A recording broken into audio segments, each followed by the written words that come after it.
اللهم صل على محمد وآل محمد. اعوذ باللہ من الشیطان اللعین الرجیم. بسم اللہ الرحمن الرحیم. رب اشرح لی صدری ویسر لی امری واحلل عقدۃ من لسانی یفقہوا قولی. ان اللہ وملائکتہ یصلون علی النبی یا ایھا الذین آمنوا صلوا علیہ وسلموا تسلیما. اللہم صل علی محمد وآل محمد وعجل فرجہم. امام جعفر صادق علیہ السلام، علم اور ہماری ذمہ داری. اللہ تعالیٰ یوں تو اپنے بارے میں، اپنی ڈسکرپشن کے بارے میں اللہ تعالیٰ قرآن میں فرماتا ہے لیس کمثلہ شیء، کہ اس جیسی کوئی شے نہیں. یعنی do not compare God with any thing in the world, because تمام چیزیں جو ہم دیکھتے ہیں وہ مخلوقات خدا بندی ہیں اور خدا ان کا خالق ہے. تو مخلوق کو ہم خالق کے ساتھ کیسے کمپیئر کر سکتے ہیں؟ یعنی آپ یوں سمجھ لیجئے انوینشن کو انوینٹر کے ساتھ کمپیئر کریں کہ کمپیوٹر زیادہ انٹیلیجنٹ ہے یا کمپیوٹر بنانے والا، یا عبد کو معبود کے ساتھ، غلام کو اس کے آقا کے ساتھ. تو اللہ کا کوئی کمپیریزن ہی نہیں ہے. اللہ کو کسی شے سے تشبیہ بھی نہیں دی جا سکتی، ابد سے نہیں سمجھ سکتے. لیکن اس کے باوجود اللہ نے اگر اپنے آپ کو کسی چیز سے تشبیہ دی ہے تو وہ علم ہے. اللہ نور السماوات والارض، اللہ نور ہے زمین کا، آسمان کا. تو اللہ کو اگر سمجھنا ہے تو نور کو سمجھیے. اچھا، یہ ایک دلچسپ بات ہے. ہمارے یہاں حوزے میں پڑھائی جانے والی کتاب منطق میں جو علم کی ڈیفینیشن تعریف ہو، یہ ہے العلم نورن، العلم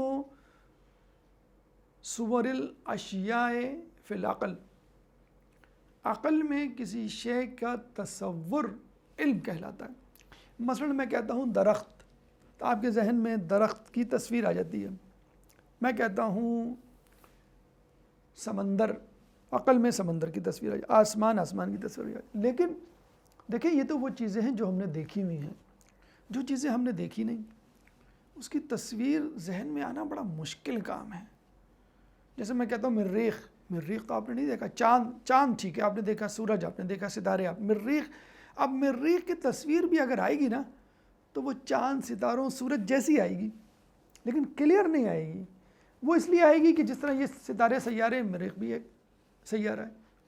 تو اللہ کا اگر تصور حیولہ لانا ہے تو بہت معذرت کے ساتھ ہاتھ، پیر، صورت، بال، ناخن، یہ سب نہیں لانا ہے. جیسے کہ اہل سنت برادران میں یہ کانسیپٹ ہے کہ اللہ شکل رکھتا ہے، اللہ جسم رکھتا ہے، اللہ ہاتھ رکھتا ہے، اللہ پیر رکھتا ہے. یہ صحیح بخاری کی حدیث ہے کہ اللہ تعالیٰ جب دوزخ کہے گی حل من مزید، مجھے اور چاہیے جہنمی میری خوراک، تو اللہ اپنا پیر ڈال دے گا کہ بس کرو. یا اللہ کا ہاتھ ہے تو اللہ کی انگلیاں بھی ہیں اور چہرہ بھی ہے. مسئلہ یہ معنوی تشبیہات ہیں.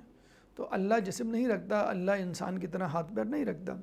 اللہ نور، میکسیمم جو ہم کہہ سکتے ہیں، جو آپ سوچ سکتے ہیں، وہ ہے نور.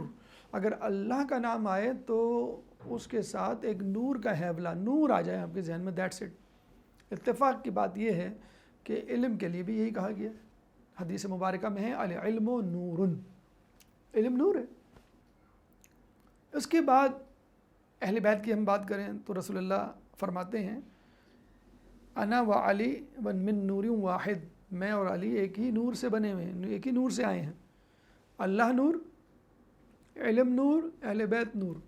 اب نور کا فنکشن، خصوصیت، تاثیر کیا ہے؟ اس کمرے میں اندھیرا کر دے آپ کو کچھ نظر نہیں آئے گا. لائٹ آن کرتے ہیں آپ کو تمام چیزیں نظر آنے لگتی ہیں. صوفہ یہاں ہیں، ٹیبل یہاں ہے، الماری یہاں ہے، بک شیلف یہاں، وغیرہ وغیرہ چیزیں اپنی جگہ پہ نظر آنی شروع ہو جاتی ہیں. اب آپ کو پتہ چل جاتا ہے کہ دروازہ کہاں ہے، مجھے کہاں سے گزرنا ہے. ٹیبل رکھی ہے، میں ٹکرا جاؤں گا. صوفہ رکھا ہے، میں نہیں جا سکتا. درمیان میں جگہ ہے، یہاں سے میں جا سکتا. تو نور انسان کو زندگی کے پر پیچ، نشیب و فراز، رکاوٹوں سے بھرپور راستوں میں روشنی فراہم کرتا ہے کہ آپ کو پتہ چلے آپ کا راستہ کہاں ہے، ایگزٹ کہاں ہے، آنا کہاں سے، جانا کہاں سے. بس اسی کا نام نور ہے. اللہ بھی نور ہے. اللہ نور السماوات والارض. اللہ تعالیٰ انسان کو ظلمت سے نور کی طرف لاتا ہے. اہل بیت نور ہیں. اہل بیت آپ کو پریکٹیکلی اس نور کے ذریعے ایکٹ کر کے بتاتے ہیں کہ زندگی کو کیسے گزارنا ہے. پھر علم نور ہے. اللہ اور اہل بیت ہم تک علم پہنچاتے ہیں. اللہ اہل بیت کے ذریعے ہم تک علم پہنچاتا ہے تاکہ ہم ڈیسائیڈ کریں حلال اور حرام کا اور اپنی زندگی کی راہ کا تعین کریں.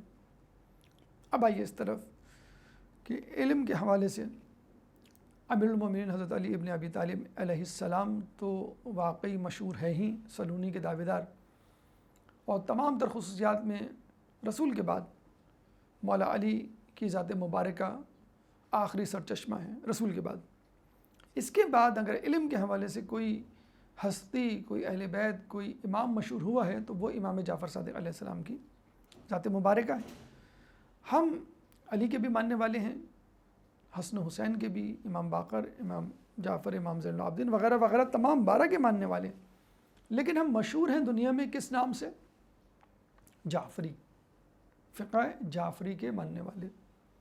حالانکہ فقہ علی نے بھی دی، حسن نے بھی دی، حسین نے بھی دی، تمام ائمہ نے ہمیں فقہ پہنچائی، یعنی حلال حرام کا تعین، تشخیص. لیکن ہم مشہور امام جعفر صادق علیہ السلام کے حوالے سے اس لیے کہ آپ کو موقع ملا تمام ائمہ کی بنسبت کہ آپ مدرسہ کھولیں، لوگوں تک اپنی بات پہنچائیں، علوم آل محمد کو عام کریں. اتنی آسانی کے ساتھ کسی اور کو موقع نہیں ملا. اچھا، یہ ایک الگ بات ہے کہ لوگ یہ سمجھتے ہیں تمام زندگی یہ موقع ملا. جی نہیں. لوگ یہ سمجھتے ہیں کہ 30 سالہ امامت کے دور میں آپ کو یہ موقع ملا پورا. جی نہیں. امام جعفر صادق علیہ السلام کی عمر مبارک باقی تمام ائمہ سے سب سے زیادہ تھی کی بنسبت 65. لیکن دور امامت 30 سال. جیسے کہ آپ کو معلوم ہے دور امامت میں ہمارا امام کھل کر اپنے علم کا اور اپنے احکامات کا اظہار کرتا ہے، اور اپنے والد بزرگوار یا بھائی کی صورت کی امام کی صورت موجودگی کی صورت میں بولنے سے گریز کرتا ہے. مولا علی کے خطبات، کلمات رسول اللہ کی زندگی میں ہمیں نہیں ملتے، ہاں ان کے بعد ملتے ہیں. پھر امام حسین علیہ السلام کے کلمات، خطبات امام حسن کے زمانے میں نہیں ملتے، ان کے بعد ملتے ہیں. تو امام جعفر صادق علیہ السلام کی 65 سالہ زندگی میں 30 سال امامت کے جس میں انہوں نے اپنے جوہر دکھائے. لیکن یہ یاد رکھیے، یہ بات ٹھیک ہے کہ بنو امیہ بنو عباس کی چپقلش، لڑائی اور مخامست، فرکشن عروج پر تھی، لیکن خود امام جعفر صادق علیہ السلام فقط 10 مہینے ملے کہ جس میں انہوں نے آزادانہ طور پر مدرسہ کھولا اور علوم آل محمد کو بالکل ایز اے فری ہینڈ لوگوں تک پہنچایا. 10 مہینے فقط. اب آپ اندازہ لگا لیجئے، 10 مہینے کی بجائے اگر ان کو پورے 30 سال امامت کے مل جاتے، 30 سال کے ساتھ ساتھ اور ائمہ کو اپنے دور امامت کے تمام دن اس طرح آزادانہ مل جاتے تو علوم آل محمد کہاں جا پہنچتا. تو 10 مہینے میں آپ نے کوئی دقیقہ فروغ گزاشت نہیں کیا، لیفٹ نو اسٹون انٹرن، پوری کوشش کی علوم کو پھیلانے میں. حالانکہ ان کو آفر ہوئی کہ آپ حکومت میں آئیے، آپ خلافت سنبھالیے، آپ کوئی منصب سنبھالیے، وزارت، مشاورت، آپ نے ٹھکرا دیا کہ یہ زیادہ امپورٹنٹ ہے. اگر وہ لے لیتے تو آپ کو چند سالوں کے لیے حکومت کے مزے، آرام و آسائش مل جاتی، آپ کے چاہنے والوں کو بڑے بڑے عہدے مل جاتے. لیکن اس کے بعد کیا ہوتا؟ اس کے بعد علوم اپنی جگہ دفن ہو جاتے. آپ نے مناسب سمجھا اور علوم آل محمد کے لیے مدرسے کھولے اور لوگوں تک اپنی باتوں کو، علوم آل محمد کو پہنچایا. اس کے لیے آپ مدینے سے کوفہ تشریف لے گئے. کوفہ کی مسجد کوفہ میں 900 حلقے ایٹ اے ٹائم موجود تھے جہاں پہ وہ درس دیا کرتے تھے. اور یوں سمجھ لیجیے 900 کلاسیں. ہمارے مدرسے میں 12 یا 13 کلاسیں ہوتی ہیں، تو ان مدرسے میں ان کے جو ہے وہ 900 کلاسیں at a time, different 900 different subjects. آپ اندازہ کر لیں، امریکہ، یورپ کی بڑی سے بڑی یونیورسٹی میں بھی آپ کو چند 100 ڈپارٹمنٹ مل جائیں گے، لیکن 9000 classes, 9000 subjects at a time, جس میں دین اور بدون دین، یعنی دین کے بھی مضامین مثلا قرآن، حدیث، تاریخ، فقہ، اخلاقیات، اور دین سے ہٹ کے بھی یعنی فلسفہ، مثلا طب، ہند کے بہت سارے ڈاکٹرز جایا کرتے تھے، آپ سے ڈسکس کیا کرتے تھے، علم فلکیات، طبیعات، کیمیا، جابر بن حیان جس کی مثال، دونوں علوم پہ بیک وقت دسترس بہت مشکل کام ہے، ناممکن ایک عام انسان غیر معصوم کے لیے۔ امام نے پھیلانا شروع کیے، اور امام اپنی دسترس میں ایک ایسی نہر کی مانند تھے کہ جس سے ہر خاص و عام مستفید ہوتا، جس سے مسلمانوں کے ساتھ کافر بھی استفادہ کرتا۔ تو امام کے چاہنے والے، امام کے دشمن، علماء، طلباء، ہر کوئی امام کے پاس آتا۔ امام کی مثال ایک نہر کی سی تھی کہ جس سے ہر کوئی فائدہ اٹھاتا، اور جتنا فائدہ اٹھانا چاہتا، مثلا آپ نہر سے وضو بھی کر سکتے ہیں، غسل بھی کر سکتے ہیں، نہا بھی سکتے ہیں، جو چاہیں کریں، آپ اس پہ غوطہ لگا کر گھوم پھر بھی سکتے ہیں، اور اس کی تہہ میں موجود موتیوں سے بھی استفادہ کر سکتے ہیں۔ امام نے یہی کچھ کیا۔ نہر یا دریا کبھی کہتا نہیں ہے کہ بھئی مجھ سے پانی کم لو، کم ہو جائے گا، شارٹیج ہو جائے گی پانی کی۔ امام نے بھی کبھی یہ نہیں کہا۔ اسی لیے کہا جاتا ہے کہ جعفر گو کہ جنت میں موجود نہر کا نام ہے، اس لیے آپ کا نام جعفر پڑا، لیکن آپ کا نام جعفر اس لیے بھی صحیح ہے کہ آپ نے علم کی نہر کا کردار ادا کیا، جس نے اپنی جگہ کنویں کی طرح اپنی جگہ رہ کر لوگوں کو فائدہ نہیں پہنچایا، بلکہ گزرگاہوں، پگ ڈنڈیوں، صحراؤں، پہاڑوں، وادیوں سے گزر کر لوگوں تک علم کو پہنچایا۔ جب ہی آپ مدینے سے کوفے آئے، پھر کوفے سے پگ ڈنڈیاں، چھوٹی چھوٹی نہریں اور چشمے نکلے۔ امام جعفر صادق علیہ السلام کے بارے میں کہا جاتا ہے کہ آپ کے 4000 استاد تھے، اور اگر ہم تمام ائمہ کے شاگردوں کو جمع کریں that turn out to be 4500۔ خود امام کے شاگرد کتنے؟ 4000، مور دین 90%، مور دین 80% شاگرد امام کے، جن کو فقط 10 مہینے ملے۔ اگر 30 سال ملتے 10 ٹائمز، اور اماموں کو بھی ملتے، تو آپ اندازہ لگا لیں کہ ہمارا علم کہاں پہنچتا۔ امام کے شاگردوں نے اپنے اپنے برانڈ کے فقہ کے ڈپارٹمنٹ کھولے، جیسے ایک برانڈ ہے، اس کمپنی میں کوئی کام کرتا ہے، اب وہ آدمی اس کمپنی سے نکل کے اپنا برانڈ، اپنی کمپنی اسٹیبلش کر لے۔ امام ابو حنیفہ امام کے استاد، امام کے شاگرد، امام مالک امام کے شاگرد، پھر امام ابو حنیفہ کے شاگرد امام شافعی، امام مالک کے شاگرد امام حنبل، تو امام مالک امام حنبل بھی انڈائریکٹلی شاگرد ہوئے، امام ابو حنیفہ اور امام مالک تو ڈائریکٹ شاگرد ہوئے، اور امام شافعی امام حنبل انڈائریکٹ شاگرد ہوئے۔ تو اہل سنت برادران کے جو 4 امام ہیں وہ خود امام کے شاگردوں میں شمار ہوتے ہیں۔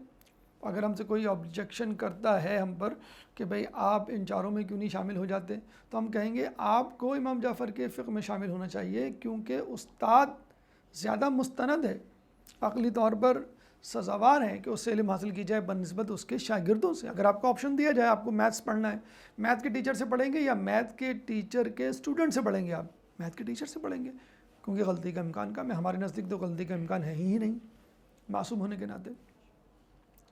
اگر آپ کو اس کا پروف حوالہ چاہیے تو سیرت نعمان صفحہ نمبر 36، جس میں علامہ شبلی نعمانی نے سیرت نعمان نام ہے اصلی امام ابو حنیفہ کا، ان کا یہ قول نقل کیا لولا سنتین لہلک نعمان، کہ اگر وہ 2 سال نہ ہوتے تو میں ہلاک ہو جاتا۔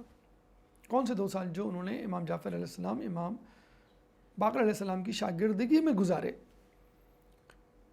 کس طرح باپ اور بیٹے کی شاگردگی؟ کہتے ہیں کہ وہ ہی یوز ٹو کم فار امام باقر علیہ السلام، امام باقر علیہ السلام سے وہ استفادہ کرتے تھے۔ ایک دفعہ آئے، دروازہ کھٹکھٹایا، امام جعفر علیہ السلام نکلے، کہنے کہ بھئی والد محترم تو گھر پہ نہیں ہیں، خیریت کوئی کام؟ امام ابو حنیفہ نے کہا ہاں میں ان سے مسائل پوچھنے آتا تھا، ایک مسئلہ تھا وہ پوچھنا تھا، خیر میں کبھی اور آ جاؤں گا۔ امام ابو حنیفہ نے کہا کوئی بات نہیں، آپ مجھ سے پوچھ لیں۔ تو امام ابو حنیفہ نے کہا آپ تو میرے برابر لڑکے سے ہیں، میری عمر کے، آپ کیا بتائیں گے؟ تو امام جعفر نے کہا کوئی بات نہیں، آپ پوچھ کے تو دیکھیں۔ جب انہوں نے ایک مسئلہ پوچھا چھوٹا سا، اس کا اتنا تفصیلی جواب دیا امام جعفر صادق علیہ السلام نے کہ بھی دیکھیں، ایک تو ہوتا ہے اسٹوڈنٹ کا جواب، ایک ہوتا ہے استاد کا جواب۔ یعنی امام جعفر علیہ السلام کی زبان میں جواب میں استاد جیسی علمیت تھی۔ امام ابو حنیفہ بڑے متاثر ہوئے اور یہ کہا کہ آئندہ کبھی میں آیا اور وہ نہ ہوئے تو آپ ہی سے مسئلہ پوچھا کروں گا۔ Then he used to come for both, Imam Baqir علیہ السلام نہ ملے تو امام جعفر علیہ السلام۔ اسی لیے دونوں باپ اور بیٹے آپ کے استاد شامل ہوتے ہیں، شمار ہوتے ہیں۔ کچھ لوگ کہتے ہیں کہ امام جعفر کیسے استاد ہو سکتے ہیں، وہ تو ان کے ہم عمر تھے، کنٹمپریری، ہم عصر تھے۔ اور یہ آبجیکشن، یہ تنقید، یہ اشکال ابن تیمیہ نے بھی اٹھایا ہے۔ جو ابن تیمیہ کے بارے میں کہا جاتا ہے، خود امام مولانا مودودی نے اپنی کتاب خلافت و ملوکیت میں لکھا ہے کہ ابن تیمیہ اپنے ساتھ اس شخص کو نہ بٹھاتے جس کے اندر تشیع کی بو بھی سونگھ لیتے۔ ابن تیمیہ روحانی یا علمی استاد ہیں عبد الوہاب کے، جس نے وہابی مذہب کی بنیاد رکھی سعودی عرب میں، اور پھر جنت البقیع کی ڈیمولیشن اور باقی تمام چیزوں کا، فتنوں کا وہ سبب بنا۔ تو ابن تیمیہ کے بارے میں مولانا شبلی نعمانی کہتے ہیں کہ ابن تیمیہ کا انکار ہے، وہ منکر ہیں، وہ کہتے ہیں کہ نہیں، یہ نہیں ہو سکتا، امام جعفر تو ان کی عمر کے تھے، وہ کیسے استاد ہو سکتے امام ابو حنیفہ کے۔ تو علامہ شبلی نعمانی نے ابن تیمیہ کی اس بات پر، اس موقف پر ایک کمنٹ دیا ہے، خود سیرت نعمان صفحہ نمبر 36 پہ آپ دیکھ سکتے ہیں، جہاں پہ انہوں نے یہ لکھا ہے لولا سنتین لہلک نعمان، مجھے وہ 2 سال نہ ملے تو میں ہلاک ہو جاتا، امام ابو حنیفہ کا کہنا ہے۔ تو اب نیچے وہ لکھتے ہیں یہ ابن تیمیہ کی گستاخی اور خیرہ چشمی ہے۔ کون سی گستاخی؟ کہ جس پہ وہ یہ کہہ رہے ہیں کہ امام جعفر امام ابو حنیفہ کے استاد نہیں ہو سکتے۔ یہ ابن تیمیہ کی گستاخی اور خیرہ چشمی ہے کہ وہ امام جعفر علیہ السلام کو امام ابو حنیفہ کا استاد نہیں مانتے، حالانکہ اہل بیت کہاں اور امام ابو حنیفہ کہاں۔ تمام علوم، چاہے وہ قرآن ہو، تفسیر ہو، حدیث ہو، قانون ہو، فقہ ہو، تاریخ ہو، اہل بیت سے نکلے ہوئے ہیں، اور اہل بیت سے زیادہ اہل بیت کے علوم کو کون جانتا ہے۔ تو کہنے کا مقصد ہے امام جعفر صادق علیہ السلام کے مدرسے میں نہ صرف اپنے بلکہ غیر مسلمان بلکہ غیر مسلم طلباء، بلکہ طلباء کے استاد علماء فقہ اربعہ، ائمہ اربعہ علیہ السلام برادران، وہ بھی جسے کہتے ہیں کہ ان کی زیارت کرتے اور ان سے استفادہ کرتے تھے۔ کہتے ہیں کہ آپ کے 4000 استادوں میں 1300 تو مصنفین تھے، آتھرز، جنہوں نے خود اپنی طور پہ کتابیں لکھی، اور بسا اوقات آپ کو معلوم ہے کہ ایک ایک کتاب کے کئی والیوم ہوتے ہیں۔ محال الانوار ایک کتاب کا نام ہے لیکن 110 جلدیں، گویا 110 کتابیں۔ امام جعفر علیہ السلام کے شاگردوں میں 1300 آتھرز، رائٹرز تھے جنہوں نے کتاب لکھی۔ کتنی کتابیں لکھی آپ اندازہ لگا لیں اس بات سے کہ ان کے one of the author was فضل بن شاذان۔ فضل بن شاذان نے اکیلے 180 کتابیں لکھی، نہیں معلوم ایک کتاب کے کتنے والیومز۔ اس انداز سے اگر ہم 1300 کو 180 سے ملٹیپلائی کریں یا 100 سے ملٹیپلائی کریں تو 13,000 بکس تو یہی بن جاتی ہیں۔ وہ کہاں گئیں وہ کتابیں؟ لوگوں کی غفلت، لوگوں کی لاپرواہی، لوگوں کی ناقدردانی کی نظر ہو گئی۔ آج ہم بھی یہی کر رہے ہیں، ناقدردانی۔ اہل بیت کے ماننے والے، اہل بیت کے علوم، اہل بیت کی کتابیں، اہل بیت کے فتاوے، مسائل، احکامات، ان کے درس، تقریریں، ان سے ناآشنا ہیں۔ کہتے ہیں، اچھا آپ یہ کہہ سکتے ہیں لکھنے والے ہیں تو جو نہیں لکھتے تھے وہ کیا خالی بیٹھے رہتے تھے؟ نہیں۔ جعفر جوفی نامی ایک طالب علم، امام کا صحابی، اکیلے 70,000 حدیثوں کے حافظ تھے۔ 70,000۔ ہمیں کتنی حدیثیں یاد ہیں؟ 770۔ 7 حدیثیں بھی نہیں یاد ہوں گی ہمیں امام جعفر کی علیہ السلام کی یا کسی ایک امام کی۔ اب آپ کہیں گے بھئی فارغ تھے، کچھ کرانا تو تھا نہیں، ہمارے یہاں تو 9 to 5 جاب ہے، بلکہ جانے کا ٹائم ہے، آنے کا ٹائم نہیں، کاروبار کی مصروفیت وغیرہ وغیرہ وغیرہ۔ اس زمانے میں اتنی مصروفیت نہیں تھی۔ امام کے ایک استاد تھے جن کا نام تھا محمد بن مسلم، بہت ہی rich, iconic figure, top 10 richest people میں ان کا شمار ہوتا تھا۔ ان کے بارے میں کہا جاتا ہے کہ وہ اتنے امیر تھے کہ امام نے باقاعدہ ایک دفعہ ان کو بلا کر کہا کہ بی ہمبل، محمد ذرا تواضع انکساری اختیار کرو۔ دولت انسان کو متکبر بنا دیتی ہے۔ امام نے کہا ذرا سا تواضع اختیار کرو۔ آپ کو معلوم ہے انہوں نے کیا کیا؟ امام کے اس مشورے، اس نصیحت کے رسپانس میں تمام کاروبار سے دستبرداری اختیار کی، مسجد کے سامنے ایک دری بچھا کر کھجوریں بیچنے لگے۔ تھنک آف اٹ، ہمارا کوئی بہت بڑا بزنس مین یہ کر سکتا ہے کام؟ مسجد کے باہر دری بچھا کے وہ کھجوریں بیچے۔ رشتہ دار بھاگتے ہوئے آئے، دوست احباب نے منایا، امام تک بات پہنچی، کہا کہ بھئی خدا کے واسطے کچھ تو آپ خاندان کے وقار اور نام کا خیال کریں۔ پھر انہوں نے ایک چھوٹی سی دکان لے کے کوفے میں دکانداری شروع کی۔ تو جو لوگ یہ کہتے ہیں ہمارا ٹائم نہیں ہے، مصروف ہیں، کیا کریں، زندگی مصروف ہو گئی ہے، ارے سائنس کی ایجادات تو آپ کا ٹائم بچانے کے لیے آئی تھیں، یہ کیا ہوا؟ سائنس کی ایجادات نے آپ کا ٹائم لے لیا۔ ای میل جب آئی تھی، انٹروڈیوس ہوا تھا ای میل کا کانسیپٹ، لوگ خوش ہوئے تھے کہ خط لکھنے میں، خط ڈالنے میں، پوسٹ مین تک جانے میں، پھر اس کا جواب آنے میں 3 دن، ودن اے سٹی 3 دن لگ جاتے تھے۔ یہ ہم نے خود اپنی طالب علمی کے دور میں کیا، ایک ہی شہر میں رہتے ہوئے اپنے دوست کو سمر ویکیشن میں خط لکھا، اس کا جواب آیا 3 دن لگے۔ اب 3 سیکنڈ نہیں لگتے، یہاں سے جواب لکھیں اور امریکہ سے سوال لکھیں اور امریکہ سے اس کا جواب آ جائے، کینیڈا سے اس کا جواب آ جائے ودن اے سیکنڈ۔ لیکن اسی ای میل واٹس ایپ نے ہمارا ٹائم لے لیا ہے، بڑے افسوس کے ساتھ کہنا پڑتا ہے۔ انہوں نے ٹائم نہیں لیا، ہم نے اپنے آپ کو ان کے لیے وقف کر دیا ہے۔ چیزیں انسان کے لیے بنی تھیں، لیکن انسان نے اپنے آپ کو چیزوں کے حوالے کر دیا ہے۔ تو scientific gadget, scientific inventions were there to save your time, ہم اپنے آپ کو سرنڈر کر بیٹھے۔ یعنی جب ٹیلی فون تار سے بندھا ہوا تھا، پہلے والا فون، لینڈ لائن جسے کہتے ہیں، تار سے بندھا ہوا تھا تو انسان آزاد تھا۔ آج انسان کارڈ لیس فون، تار سے آزاد موبائل کو یوز کر رہا ہے اور خود اپنے آپ کو موبائل سے کنیکٹ کر بیٹھا ہے، بلکہ زنجیر ڈال بیٹھا ہے، کچھ کر ہی نہیں سکتا اس کے بغیر۔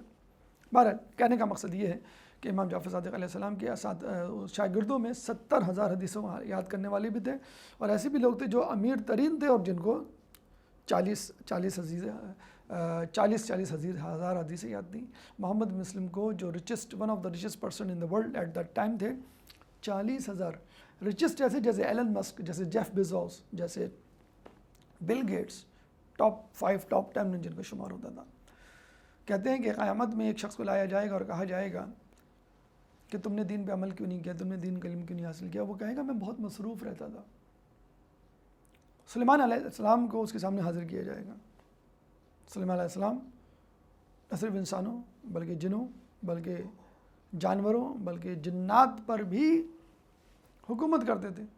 تو کہا جائے گا کہ کیا تم سلیمان علیہ السلام سے زیادہ بزی تھے، ان سے زیادہ امیر تھے، ان سے زیادہ مسئول اور رسپانسبل تھے، ان پہ تو زیادہ ذمہ داریاں تھیں as compare to anyone in the world so far. تو کہنے کا مقصد یہ ہے کہ امام کے شاگردوں میں 70,000 40,000 حدیثیں یاد کرنے والے تھے، اور ایسی جان دینے والے تھے کہ آپ حیران رہ جائیں۔ ابو بصیر امام علیہ السلام کے پاس آتے ہیں، امام سے کہتے ہیں کہ میں نابینا ہوں، آپ معجزات کے حامل ہیں، میری نابینائی دور کر دیں۔ امام اپنا ہاتھ ابو بصیر کے چہرے پر پھیرتے ہیں اور ابو بصیر کی آنکھیں واپس آ جاتی ہیں، وہ دیکھنے لگتے ہیں، خوش ہو جاتے ہیں۔ امام کہتے ہیں ابو بصیر پہلے جنت تم پر واجب تھی، نابینا تھے، جنت تم پر واجب تھی، اب اکیلے، اب جاؤ سرے سے نئے اعمال شروع کرو۔ ابو بصیر کہاں پڑھتے ہیں؟ کیا مطلب؟ پہلے جنت مجھ پہ واجب تھی، اب نہیں واجب ہے، اب مجھے نئے سرے سے محنت کرنی پڑے گی۔ یا امام مجھے ایسی آنکھیں نہیں چاہیے جو مجھ سے میری جنت چھین لے، آپ یہ آنکھیں واپس لے لیں۔ امام نے دوبارہ ہاتھ پھیرا اور ابو بصیر کی آنکھیں دوبارہ چلی گئیں۔ ایسے چاہنے والے تھے کہ آنکھوں کی بینائی کی جدائی برداشت ہے، جنت کی جدائی، امام کی جدائی، اللہ کی جدائی برداشت ہے۔ ہم میں سے کتنے لوگ ہیں جن کو کروڑوں کا بینک بیلنس دیا جائے اور کہا جائے کہ اب جنت تم پر واجب نہیں، نئے سرے سے محنت کرو؟ کوئی شخص ہوگا آپ میں سے، مجھ میں سے، جو کہے گا نہیں مجھ سے کروڑوں روپے واپس لے لو، خدا کی رضا، جنت اور امام کی خوشنودی واپس دے دو؟ یہ امام کے چاہنے والے تھے۔ ایک شخص امام کے پاس آتا ہے، امام سے کہتا ہے امام کہ چلیے شام میں بہت سارے لوگ آپ کے لیے جان دینے کے لیے تیار ہیں۔ امام کہتے ہیں کہ ٹھیک ہے، تم اس تندور میں چھلانگ لگا دو۔ بھڑکتا ہوا تندور، آگ، وہ کام جاتا ہے، یا امام میں تو آپ کو جہاد قیام کی دعوت دے رہا ہوں، آپ مجھے تندور میں چھلانگ لگانے کا کہہ رہے ہیں۔ اسی وقت ہارون مکی امام کا چاہنے والا صحابی آتا ہے، امام اس سے کہتے ہیں تو وہ چپل اتارے بغیر تندور میں چھلانگ لگا دیتا ہے اور امام تندور کا ڈھکن ڈھانک دیتے ہیں۔ اب یہ شامی کانپ رہا ہوتا ہے، پریشان ہو رہا ہوتا ہے کہ وہ تو جلد مر کے کھپ چکا ہوگا، کوئلہ بن چکا ہوگا۔ کہتا ہے امام ڈھکن تو اٹھائیے، وہ تو مر گیا ہوگا۔ امام ڈھکن ہٹاتے ہیں، ہارون مکی مسکراتے ہوئے واپس باہر نکل آتے ہیں۔ یہ امام کی طاقت تھی، قابلیت تھی، استطاعت تھی، علم پھیلانے کی لگن تھی کہ خلافت کو قربان کر دیا، لیکن دین شریعت کو قربان نہیں کیا۔ یہ امام کے شاگرد تھے کہ جو امام کے علم کو پھیلانے میں ہر وقت تیار رہتے تھے۔ کیا ہم بحیثیت جعفری، بحیثیت شیعان علی، بحیثیت پیروکاران اہل بیت ہم جسٹیفائی کر رہے ہیں اپنے اسٹیٹس کو؟ جب ہم کہتے ہیں کہ ہم مولا علی کے ماننے والے ہیں تو کیا ہم سلونی سلونی قبلا تفقدونی کے چاہنے والوں میں اپنے آپ کو شامل کر سکتے ہیں؟ ہمارا کردار، ہمارا عمل ایسا ہے؟ ہم اپنے آپ کو فقہ جعفری کے ماننے والے کہتے ہیں۔ فقہ جعفری جس طرح مدون ہوا، 70,000 حدیثیں جعفر جوفی کے ذہن میں، محمد بن مسلم کے ذہن میں 41,000 احادیث، اتنی کل حدیثیں تو سیاہ ستہ کو اہل سنت برادران کی تمام 6 کی 6 کتابوں کو ملائیں تو بھی اتنی حدیثیں نہیں ملے گی۔ امام خود فرماتے تھے کہ یہ جو 4 لوگ ہیں، 4 لوگوں کا نام لے کے اور اپنے اصحاب کا، ان کی وجہ سے میرا دین قائم ہے، میرے آبا اجداد، میرے جد کا دین قائم ہے۔ کیا امام ہم کو اور آپ کو دیکھ کے یہ کہہ سکتے ہیں؟ واٹس ایپ، فیس بک، ٹویٹر، انسٹاگرام، ہر جگہ ہمارے فرینڈس، فالوورز ہیں، ہر جگہ ہم ٹائم لگا رہے ہیں۔ اگر ٹائم نہیں دے رہے تو علوم آل محمد کو نہیں دے رہے۔ اس زمانے میں بس شاید فیس بک، انسٹاگرام، واٹس ایپ، ٹویٹر نہیں تھا، اس لیے لوگوں کے پاس ٹائم تھا، اس وجہ سے وہ لوگ علم حاصل کر لیا کرتے تھے۔ بلکہ آپ تو اسی فیس بک پہ لاگ آن ہوتے ہوئے، واٹس ایپ استعمال کرتے ہوئے، ٹویٹر، انسٹاگرام کو یوز کرتے ہوئے علوم آل محمد کو پہنچا سکتے ہیں۔ آپ کا کسی نے ہاتھ نہیں روکا، بلکہ حسن نصر اللہ کا یہ کہنا ہے کہ حالت جنگ میں ہتھیار کو استعمال کریں اور حالت امن میں جسے کہتے ہیں کہ سوشل میڈیا کا پلیٹ فارم استعمال کریں بطور ہتھیار۔ رہبر معظم آیت اللہ خامنہ فرماتے ہیں کہ اگر میں اس ذمہ داری پر نہ ہوتا، رہبریت کی ذمہ داری پر، تو میں ایک بہت بڑا سافٹ ویئر پروگرامر ہوتا۔ بتائیں اس کی اہمیت۔ امام خمینی کے بارے میں کہا جاتا ہے کہ ان کے زمانے میں، ان کے مدرسے میں، ان کے استاد کے پاس ایک بہت بڑی رقم آئی۔ ان کے استاد نے میٹنگ میں مشاورت کی اور اپنے شاگردوں سے پوچھا اس رقم کو کس طرح استعمال کیا جائے۔ مختلف لوگوں نے مختلف جسے کہتے ہیں کہ مشورے دیے کہ یتیم خانہ کھولا جائے، مدرسے کھولے جائیں، کتابیں چھپوائی جائیں، وغیرہ وغیرہ۔ امام خمینی نے، اس زمانے میں ریڈیو نیا نیا انٹروڈیوس ہوا تھا، کمیونیکیٹنگ میڈیا تھا۔ امام خمینی نے کہا کہ اس پیسے سے آپ ریڈیو چینل قائم کریں۔ اس وقت بہترین، سوئفٹ، تیز ترین تبلیغ کا ذرائع ابلاغ ہے، اور آپ دیکھ لیجئے ذرائع ابلاغ پر یہود و نصارہ نے، غیر مسلموں نے قبضہ کیا ہوا ہے اور اس کو استعمال کر رہے ہیں فحاشی اور یعنی بے دینی پھیلانے میں۔ ہم مسلمان اس میڈیا کو استعمال نہیں کر رہے، یا کر رہے ہیں تو جسٹیفائی نہیں کر رہے، یعنی جو لوگ اس میں آپ کی ہیلپ کر رہے ہیں ان کی ہیلپ میڈیا چلانے والے نہیں کر رہے۔ اللہ تعالیٰ سے دعا ہے کہ اللہ تعالیٰ ہمیں امام جعفر صادق علیہ السلام کے سچے پیروکاروں میں شامل کریں۔ اللہ تعالیٰ سے دعا ہے کہ علوم آل محمد کو دنیا کے کونے کونے میں ہمیں پھیلانے کی توفیق عطا فرمائے۔ اللہ تعالیٰ سے دعا ہے کہ تبلیغ دین میں جو رکاوٹیں پیش آتی ہیں ان کو عبور کرنے کی توفیق عطا فرما۔ خدا سے دعا ہے کہ جو پریشان حال ہیں ان کی پریشانی کو دور فرما، جو بے روزگار ہیں ان کو رزق حلال عطا فرما، جو رزق حلال کما رہے ہیں ان کے رزق حلال میں برکت عطا فرما، جو مقروض ہیں ان کے قرضوں کو عطا فرما، جو زندان میں ہیں ان کو رہائی عطا فرما، جو سفر میں ہیں ان کو منزل عطا فرما، جو گمشدہ ہیں ان کو ان کے پیاروں سے ملا، جو بیمار ہیں ان کو شفا کلی عطا فرما، جو مظلوم ہیں ان سے ظلم کو دور فرما، امام کے ظہور میں تعجیل فرما، ہمیں ان کے انصار و اعوان میں شامل فرما۔ ربنا تقبل منا انك انت السميع العليم وتب علينا انك انت التواب الرحيم برحمتك يا ارحم الراحمين. اللهم صل على محمد وآل محمد. اللهم صل على محمد وآل محمد.